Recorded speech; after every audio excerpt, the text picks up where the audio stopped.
अस्सलामुअलैकुम जी। उम्मीद है कि आप सब ठीक ठाक होंगे। Welcome to another vlog. आज है जी 12 रबीउल अव्वल। सबसे पहले तो आपको 12 रबीउल अव्वल बहुत बहुत मुबारक हो। अभी जी नाश्ते के बाद समाविया जो है कह रही थी कि बाहर सारी बच्चियां तैयार श्यार होकर घूम रही हैं, तो मेरा भी दिल कर रहा है कि मैं बाहर जाऊँ। तो फिर मैंने उसको नहलाया और ये उसके कपड़े प्रेस किए और ताकि वो पहन कर बाहर चली जाए। लेकिन ये मुझसे बाल बिल्कुल भी नहीं बनवा रही थी। इसको शौक़ भी है बाल वैसे खुले रखने का, लेकिन गीले भी थे, फिर मैंने इसकी कंघी नहीं की। इसलिए आज मैं बहुत ज़्यादा बिज़ी थी और मामा भी बहुत ज़्यादा बिज़ी थी। मैं इसलिए बिज़ी थी क्योंकि मैं कपड़े धो रही थी और भी काफ़ी सारे काम थे, मुझे घर के काम आज करने थे। और मामा इसलिए बिज़ी थी क्योंकि वो एक सूट सी रही थी और क्योंकि वो स्टिचिंग करती हैं। ये देखें, ये जो पर्पल शर्ट है ये मामा ने स्टिच की है और इसका ट्राउज़र मेरे ख़्याल में उन्होंने पहले ही स्टिच कर लिया है। तो अभी इसकी मम्मा पाइपिंग कर रही हैं। इंशाल्लाह कल की जो व्लॉग है उसमें हम आपको दिखाएंगे कि इसकी मम्मा ने हाथ पे पाइपिंग लगाई है। ठीक है, अभी जी मैं छत पे आ गई कपड़े डालने के लिए। इतनी ज़्यादा धूप थी लेकिन कसम से बिल्कुल गर्मी नहीं थी। पता नहीं क्यों हवा चल रही थी और मौसम आपको पता है ना आहिस्ता आहिस्ता चेंज होता है, तो कैसे, तो इसलिए बस धूप थी लेकिन गर्मी नहीं थी। और मैंने सारी छत पे कपड़े डाले। मैं थोड़ी देर छत पे रुक गई क्योंकि जो है काफ़ी तरफ से जो है नात पड़ने की जो है आवाज़ें आ रही थी। फिर मैं नीचे आई तो चावल देने के लिए बाहर से हमारे जो सामने वाले हम हमें चावल देने के लिए आ गए। फिर वो मैंने खाए। तो आज का जो मेरा दिन था वो बहुत ही ज़्यादा अच्छा था। काम मैंने चलो किए, कामों के हवाले से ये नहीं कहा जा सकता कि काम बहुत किए हैं तो जो है बहुत बुरा दिन था, नहीं ये बात नहीं है। लेकिन पता नहीं क्यों आज का दिन जो है बहुत ज़्यादा मेरा अच्छा गुजरा। उसके बाद मैंने चावल खाया, मुझे काफ़ी ज़्यादा भूख लगने लगी और समाविया भी काफ़ी ज़्यादा ज़िद कर रही थी कि मुझे चीज़ लेनी है, चीज़ लेनी है। तो फिर मैंने कहा कि चीज़ मत लो तुम, हम अनार पड़े हैं घर में वो खाते हैं। फिर वो जब चीज़ बहुत ज़्यादा खाती है फिर गले ख़राब होते हैं और तबीयत उसकी ख़राब हो जाती है, उसके पेट में दर्द होती है। तो मैंने थोड़ी देर जो है अनार छीला। आप लोगों को पता है कि कभी कभी जो है इस तरह का कोई ओकेज़न आता है, जैसे 9वीं 10वीं मुहर्रम आती है या 12 रबीउल अव्वल आती है, लोग जो हैं वो देगे बांट रहे होते हैं, हर तरफ जो है वो जा रही होती है, चीज़ें दे रहे होते हैं लोग। तो कभी कभी मेरे भी दिल में बहुत ज़्यादा एक ख्वाहिश आती है कि जी मैं भी कभी बाबा के साथ जो है हम भी देग बनाएं और वो हम मोहल्ले में या इधर उधर बांटें। लेकिन बस ये अल्लाह का शुक्र है इस तरह अब तक तो ऐसा हम नहीं कर सके। बहुत सालों तक हम अच्छी कुर्बानी भी कर लेते थे अपनी और इस तरह की चीज़ें हम बांट भी लेते थे, लेकिन अब जो है मुश्किल हो गया, काफ़ी महंगाई भी हो गई है, लेकिन बहुत से हमारे फाइनेंशियल इश्यूज़ हैं। और आज जी हमने बनानी थी पालक के पराठे। ठीक है, तो मैंने उसके लिए पालक काटी, थोड़ी सी थी क्योंकि आपको पता है पराठे बनाने थे, सालन तो बनाना भी नहीं था। और लेकिन मामा इतना ज़्यादा बिज़ी थी कि फिर उनको टाइम ही नहीं मिला।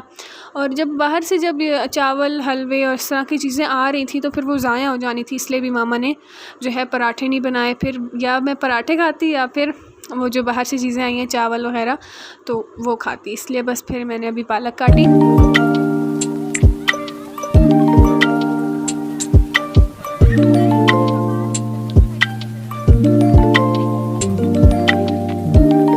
अच्छा जी, मामा तो कपड़े सीने के बाद जो है वो जाके सो गई और बाबा आगे शॉप से काम करके काफ़ी थके हुए थे।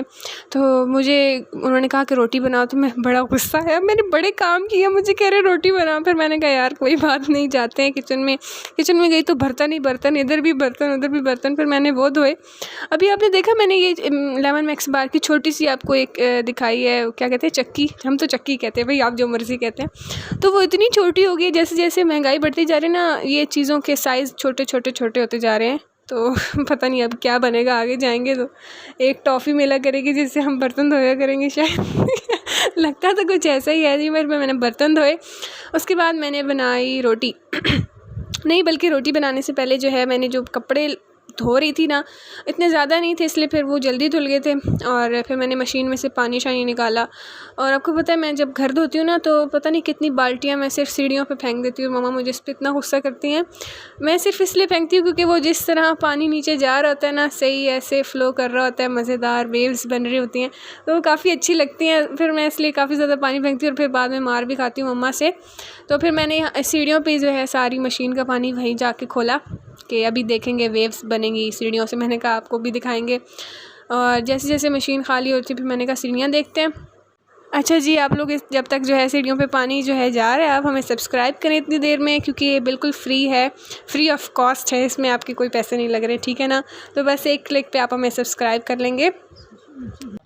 सच्ची मुच्ची बिल्कुल आपकी एक चवानी भी नहीं लगने वाली। तो जो बस यही एक छोटा सा काम है आप लोगों के लिए।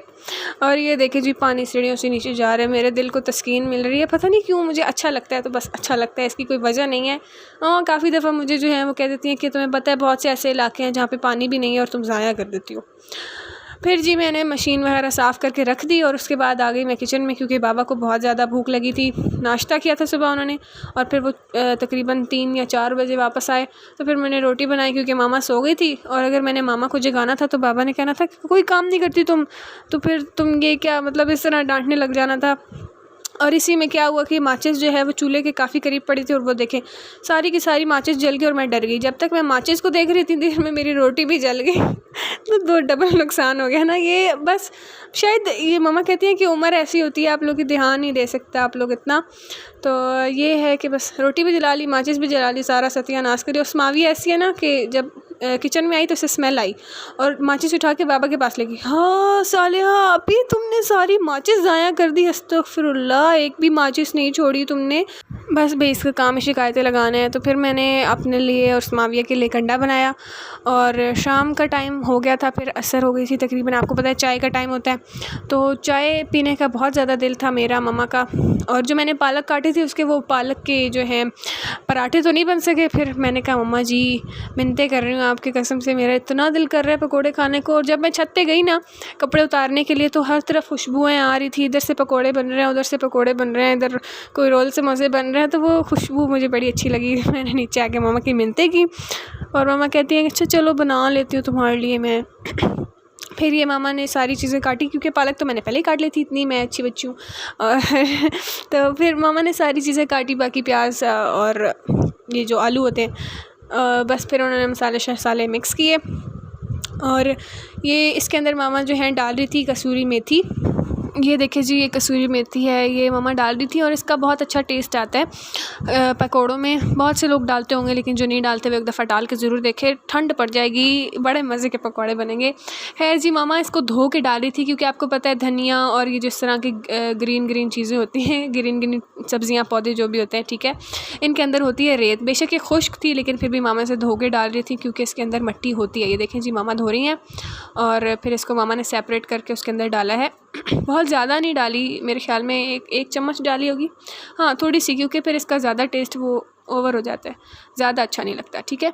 तो मेरे साथ भी ऐसा होता है, क्योंकि मुझे ज़ीरा बहुत पसंद है आलू की भुजियों में, तो इसलिए फिर मैं उसके अंदर चमचे भर भर के ज़ीरा डाल देती हूँ। और खुश्क धनिया भी मुझे बहुत पसंद है, तो फिर वो बहुत ही ज़्यादा ओवर किस्म का कुछ पक जाता है, और वो बिल्कुल भी अच्छा नहीं लगता। तो जितनी क्वांटिटी होती है ना डालने के लिए, बस उतनी ही डाला करें, वरना फिर आपको पता है कि कुछ और फाती पक जाता है। खैर मैं ऐसे लफ्ज़ बोलती रहती हूँ, माइंड नहीं कीजिएगा। फिर इसको मैंने मिक्स किया और मम्मा ने बनाया। एक और टिप है आप लोगों के लिए, बहुत ही ज़बरदस्त टिप है। अमूमन जो हमारे बर्तन होते हैं उनके अंदर जब हम कोई भी पकोड़े या कोई कबाब वगैरह तलने के लिए डालते हैं, तो वो पेंदे के साथ, बर्तन के पेंदे के साथ चिपक जाते हैं। अगर वो नॉन स्टिक ना हो तो अमूमन नॉन स्टिक लोग नहीं यूज़ करते होंगे, तो इसलिए वो चिपक जाते हैं साथ, और ये बहुत ही ज़्यादा ख़राब करते हैं। कबाब हों तो टूट जाते हैं, पकोड़े हों तो एकदम जो है अलग-अलग हो जाते हैं, ज़र्रा-ज़र्रा हो जाते हैं। तो ये बिल्कुल भी अच्छा नहीं लगता, और अगर कोई मेहमान आया हो तो फिर बिल्कुल ही जहरीला किस्म का लगता है, मेहमान को भी और आपको भी। तो इसलिए एक ख़ास टिप है कि आप जब भी पकोड़े या कोई भी चीज़ ऑयल में डालें, उससे पहले इसके अंदर बिल्कुल 1 या 2 पिंचेस नमक की लेके उनके पेंदे में अच्छी तरह डाल दें, तो फिर कभी भी जो है आपकी ये पकौड़े नहीं चिपकेंगे पेंदे के साथ, ठीक है जी। ये एक बेहतरीन टिप आज आपको दी है साले ने, आप सारी ज़िंदगी याद रखेंगे कि किसी ने आपको अच्छी टिप दी थी।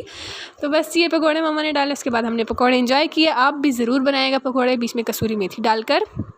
और इवन अगर आप ऑमलेट बना रहे होंगे या अंडा बना रहे होंगे, तो उसमें भी अगर आप ये ऑयल में नमक डालेंगे तो फिर वो आपका अंडा नहीं चिपकेगा कभी भी, या ख़राब नहीं होगा जिस तरह भी आप ऑमलेट बनाएंगे। तो बस ये हमने पकौड़े एंजॉय किए। स्माविया ने अपने थोड़े से फ्रेंच फ्राइज़ बनवाए थे, और वो केचप के साथ वो खा रही थी। मामा चावल के साथ पकौड़े खा रही थी, और मैं खाली पकौड़े खा रही थी। तो सबका अपना अपना टेस्ट है। ये हमने चाय के साथ खाए शाम की। उम्मीद है कि आपको आज का हमारा व्लॉग बहुत पसंद आया होगा। अगर पसंद आया हो तो ज़रूर लाइक कीजिएगा, और हमें दुआओं में याद रखिएगा। अल्लाह हाफ़िज़।